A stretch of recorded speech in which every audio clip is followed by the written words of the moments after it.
Hey everybody, welcome back to the Golden Bolt. With 3 more videos left in our Kirby's Dream Collection Marathon, it's kind of fitting that we're looking at Kirby's Dream Land 3 on the Super Nintendo.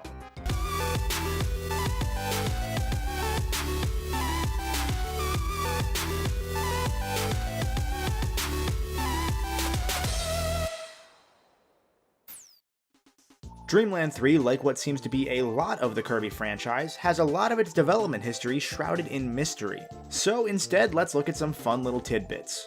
Dream Land 3 was the final first-party game released on the Super Nintendo in both North America and Europe, and it was one of the few Nintendo games that released in North America before it released in Japan, launching stateside in November of 1997 and the rest of the world in 1998.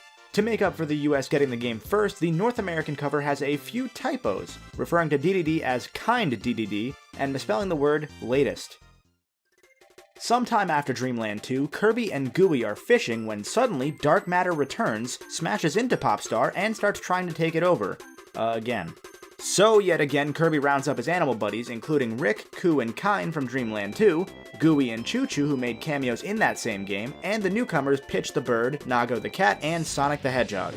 Oh, okay, not Sonic the Hedgehog. It's time to save Popstar once again. We're gonna go backwards here, because the absolute first thing you're gonna notice about Dream Land 3 is how it looks. Somebody clearly took after Yoshi's Island here.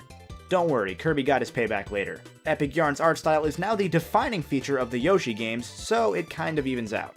Dream Land 3 takes the hand-drawn pastel art style that Yoshi's Island pioneered and runs with it. Visually, the game absolutely pops in this style in a way that even Superstar didn't. I never thought I'd see the color gray pop, but somehow HAL did it here. Every color feels not only hand-drawn, but hand-picked, meticulously chosen one by one. The cartridge even uses the SNES's SA1 chip to help up the processing speed a little bit and give Dream Land 3 that extra little oomph. And this in part allowed HAL to blend the colors of neighboring pixels so that it even further captured that handcrafted style. There is so much thrown in the foregrounds and backgrounds, such as foliage, snow, ash, rain, and so on.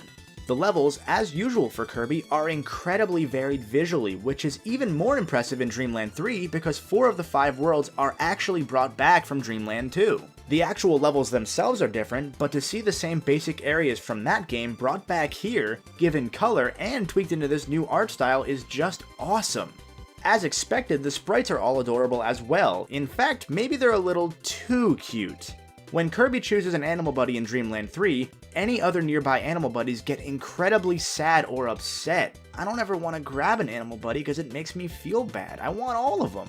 Even Kine, look at him, he's so sad. Is that Metroid? That's Metroid. Okay. The soundtrack seems to tone it back a bit from Superstar in order to match that new visual shift. Songs aren't as bombastic, they don't use those signature Super Nintendo horns as often, and when they do, they're usually complemented by other instruments instead of just being thrown front and center. Dream Land 3 introduces new instruments and sounds to match these new level themes. Even straight remixes from previous games take on a new life here. The only negative thing I would say about Dream Land 3's presentation is that Coo's theme is nowhere to be found, and that is an absolute crime. Everything else about how the game looks and sounds, without a question, hits the mark here. Dream Land 3 absolutely earns a Golden Bolt for its presentation. Heart Stars. F***ing Heart Stars. Apparently, the tedious rainbow drops from Dream Land 2 must have been well received because the entirety of Dream Land 3 is based around this game's equivalent, Heart Stars. However, every single level has one of these collectibles now, not just one per world. Instead of being a straight start to finish adventure, throughout the levels Kirby must complete a specific task in order to please whoever is standing at the end of the level so that he can receive that level's Heart Star. You could have to step on or avoid stepping on some flowers, use a specific copy ability and animal buddy combo to find a hidden item, bring a certain animal buddy to the end of a level, play a stupid minigame, and so on. At first, I actually liked this. It was a neat change of pace from the past month and a half of Kirby games, all being relatively natural progressions of the same gameplay style. Having clear-cut missions sounded cool, except they're not clear-cut. Nowhere in the game are you told what you need to do for each mission. Your only hint is the actual level icon in the world hub. See a red flower? You probably don't want to step on the red flowers. Maybe. See this girl hamster that kinda looks like Rick? Well, you're probably trying to get Rick laid, so bring him to the end of the level. See that thing? Well, you obviously have to find these 3 random shapes hidden in the level and bring them to the end because he juggles them. Clearly. By about World 3, I gave up entirely on getting all of these because I was already sick of it. With one exception, they don't even change from world to world. Level 1 is always about plants, level 3 is always a minigame, and so on. Oh yeah, and the minigames.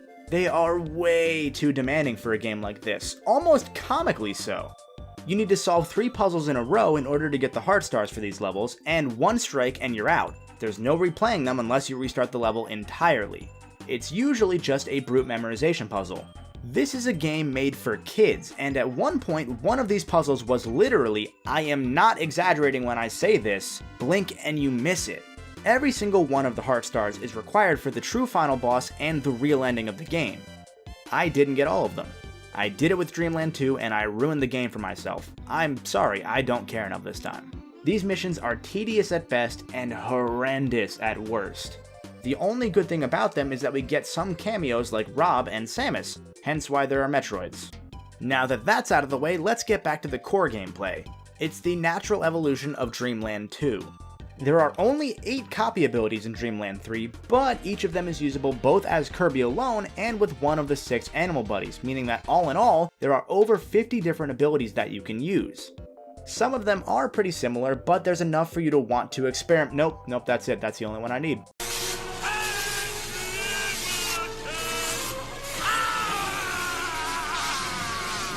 The only new copy ability is Clean, which actually only exists in this game. Those broom enemies finally have a use, fixing a tiny nitpick that I've quietly had throughout pretty much all of the previous reviews. Good to know it's gone after this.